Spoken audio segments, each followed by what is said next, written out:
What up, your boy MC Shadow? Finally doing a video right here at the pad, in at work. Um, if you hear the yelling in the background, those are my munchkins, man. And they wild. It's like if I'm running a zoo up in here. You already know. You already know how these kids are, man. You give them some chocolate and they drink a little bit of soda and man, they be bouncing off the wall.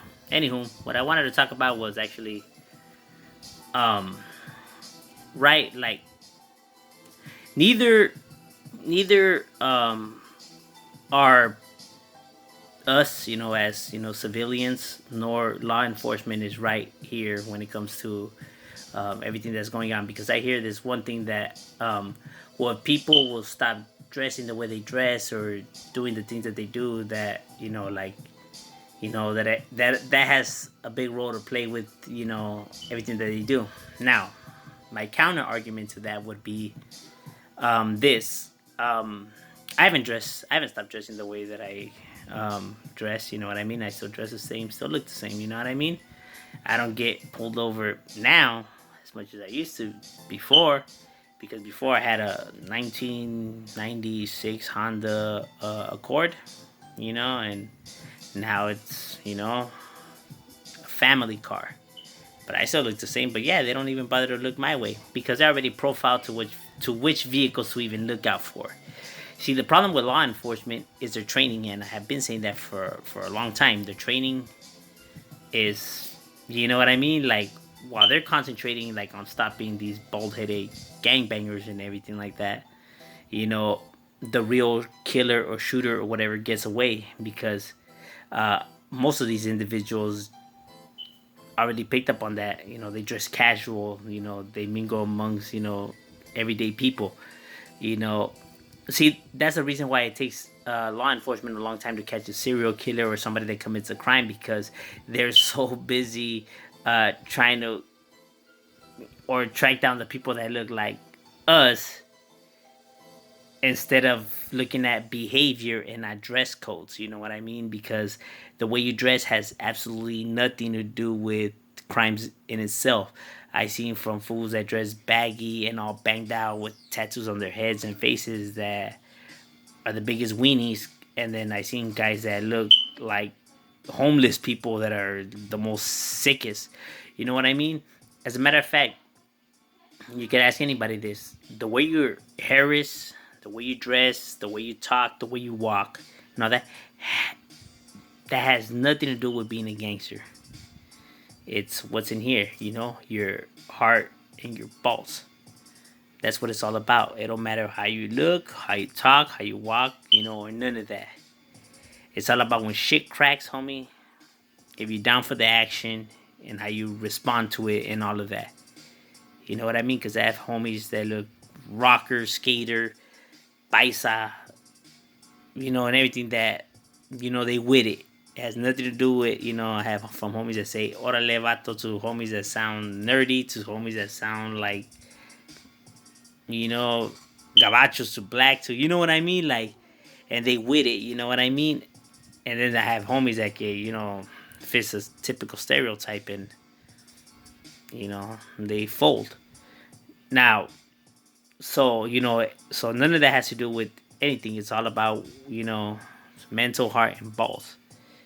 You know what I mean? Has nothing to do with, and I think that's law enforcement's biggest error and problem. You know what I mean? So it's like, let's say, okay, so if I'm a serial killer and I dress now like a white boy, then that means I'll get away with it because you guys are saying that, oh, we just changed the way we dress and everything like that, that would automatically stop the. That doesn't mean that it's gonna stop this killer or this person from doing what he still has on his agenda. You get what I mean? And that still falls upon law enforcement to take care of that. But it takes them longer now because they're so used to attacking this problem. You know what I mean? So it's like that's where that argument falls apart in general. You know what I mean? Where it's like it doesn't have nothing to do with how you dress or what kind of car you drive. You should be able to dress how you want to dress and drive what you want to drive. You know what I mean?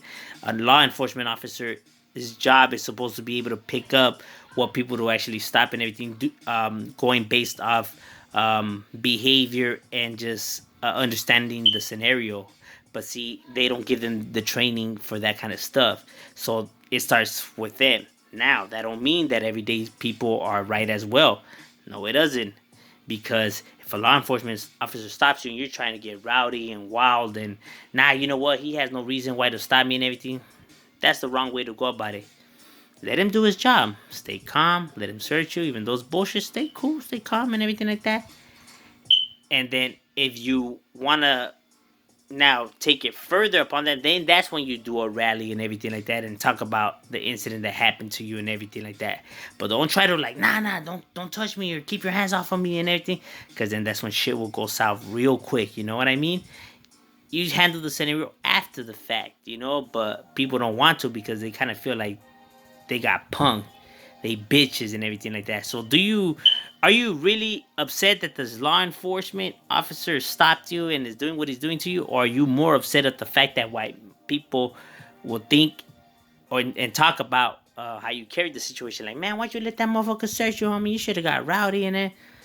Or is that what you were worried about? You know what I mean? So people need to see it in that sense, like, let him do his job, whatever, even though it's bullshit, whatever the fuck, Yeah, you see, I told you I didn't have anything, get his badge number and everything like that. Then you do the march and protest and be like, oh, like how they treating us and everything like that. But don't try to get rowdy in the moment, man. Because they're still trying to do their job and shit pops off for them anytime. So both sides are wrong. You know what I mean? Neither side is right.